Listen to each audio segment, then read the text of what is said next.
Je m'appelle Mauricio, j'ai 48 ans. J'ai travaillé pendant 6 ans et 10 mois à l'abattoir municipal de Limoges et je vais vous raconter mon histoire.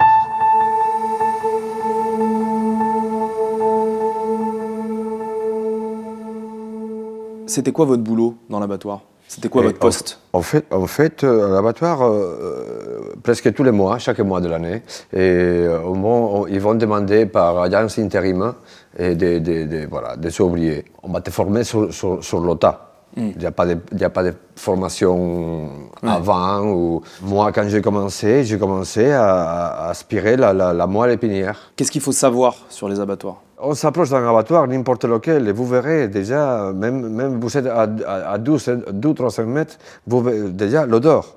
À fur et à mesure que vous vous approchez, l'odeur vient de plus en plus intense.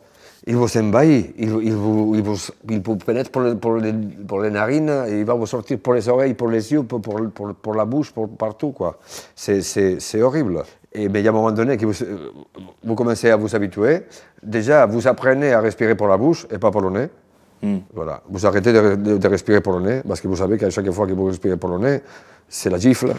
Dans votre abattoir, combien de vaches, de bovins pouvaient être tués tous les jours? Nous, on tue 35 à l'heure. 35 par heure? Et ça peut monter jusqu'à 45 bêtes à l'heure. Donc moins de 2 minutes pour tuer chaque vache? Moins de 2 minutes pour tuer chaque vache. Et à chaque poste, vous avez 1 minute 15 pour faire votre boulot. Est-ce que ça arrive souvent qu'au moment où les vaches, les bovins sont tués avec le couteau, il y en ait qui soient encore conscientes? On ne la tue pas direct. Comment on fait? Et pour les bovins, c'est un pistolet qu'on appelle pistolet matador.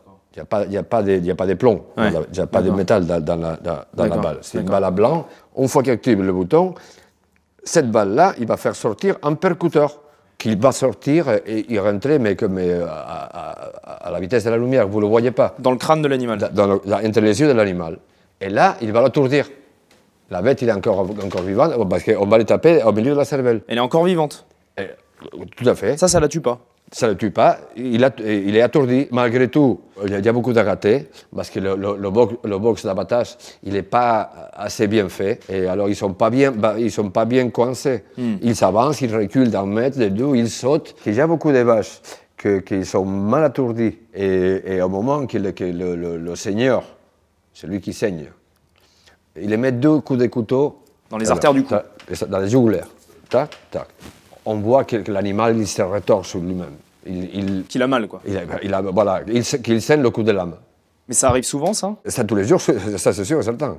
Parce que la cadence qu'on suit, on ne peut pas faire le boulot correctement. On entend beaucoup que dans les abattoirs, en France, les animaux ne souffrent pas, qu'ils sont tués sans souffrir.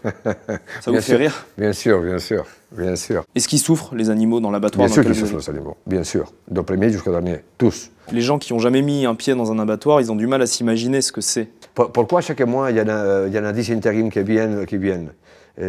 Parce qu'ils savent, eux, déjà, que la première semaine, les premiers jours, la moitié, ils vont sauter. On te traite avec de mépris, on te prévient depuis le début, écoute, ici, c'est pas un boulot pour te péter. Hein. Tu es une petite nature ou tu es un homme? Vous avez entendu ça? Presque tous les jours, les premières semaines. Qu'est-ce qui était le plus dur à supporter pour vous? Le plus dur? Moi, quand j'ai vu la première fois qu'on jetait des veaux à la poubelle, quoi. Des veaux, des fœtus à la poubelle. La première fois, j'ai posé la question, mais chef, qu'est-ce que c'est ça? Mais qu'est-ce que c'est quoi? Avec les petits veaux. Un veau, mais regardez, c'est un veau, il est au point de naître. Ah non, mais ici c'est comme ça, Mauricio, t'affoles pas. Voilà, tu fais comme d'habitude, hein, les tripes d'un côté, le fœtus, tu le jettes là à côté aussi. Et moi, je ne croyais pas. Moi, je ne croyais pas, messieurs. C'est pas possible. Est-ce que vous avez un souvenir précis d'un animal, peut-être d'un regard d'un animal, d'une scène qui vous reste plus que les autres? Je ne supportais pas voir les bêtes vivants avec leurs yeux, parce qu'on voit leur regard de détresse, quoi. Certaines bêtes qui sont en train de te demander qu'est-ce qui est fait là. Sors-moi d'ici, s'il te plaît. Il est manqué que la larme à l'œil. Hein. Parce qu'elles sentent le danger, les vaches? Tout de suite. Une fois qu'ils voient qu'on les met dans le couloir de la mort, ils ne savent pas si c'est l'odorat ou si c'est la communication entre eux. Parce que le matador, quand il loupe une fois que l'animal est encore debout, ben, il commence comme on dit, mugir, et tous les autres, ils vont commencer à faire du bruit, à sauter, et c'est la panique totale, hein, des fois. Il faut arrêter des fois 10-15 minutes, et que tout le monde que les bêtes se calment. Hein. Vous avez jamais eu envie d'ouvrir les camions, d'ouvrir les box, et de leur dire, allez, barrez-vous? Ouais, non, ce que j'ai eu envie, c'est de bloquer carrément l'abattoir. L'entrée, et mettre des voitures, coincer des voitures, les enchaîner. Vous vous êtes déjà dit ça, je vais faire ça un jour. J'avais envie de le faire. Il n'y a pas un animal qui entre là. Pendant une journée, une matinée. Mais vous ne l'avez pas fait? Non. Trop risqué. Peut-être que c'était un petit peu aller trop loin. Vous, est-ce que psychologiquement, vous avez été atteint par ce boulot?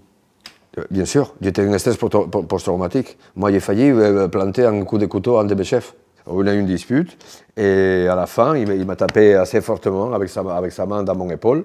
Et me criant dessus, tu vas nulle part, tu vas bien à ton poste. Dans ma couturière, j'ai pris un couteau. Et moi, voilà, avec les larmes aux yeux, les yeux tout rouges, de rage, viens me taper maintenant, approche, tu vas voir.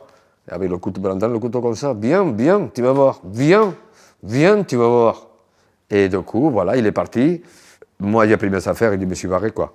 Et ça, vous pensez que c'est l'ambiance de l'abattoir qui vous a... C'est l'ambiance de l'abattoir qui...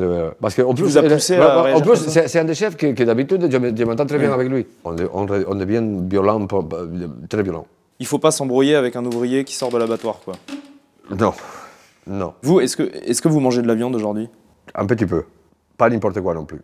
Je mange par exemple plus d'agneau et j'essaie de manger le moins possible des viandes qui proviennent des mammifères. Qu'est-ce qu'on peut faire dans la vie de tous les jours pour éviter de participer à ce qui se passe dans les abattoirs? L'éducation à nos enfants dans les écoles. Arrêter avec les lobbies des viandards, il faut manger de la viande tous les jours. On n'a pas besoin de manger de la viande tous les jours. Est-ce que vous faites des cauchemars des fois? Est-ce que vous repensez à l'abattoir? De moins en moins, mais il y a toujours des cauchemars. Me voir, m'habiller en blanc, mettre mes bottes, mon casque, mes bouchons d'oreille, mon tablier, prendre mes couturières. Et jusque quand je vais arriver à mon poste, là je me réveille. Là. Et là, voilà, oh, c'est un rêve.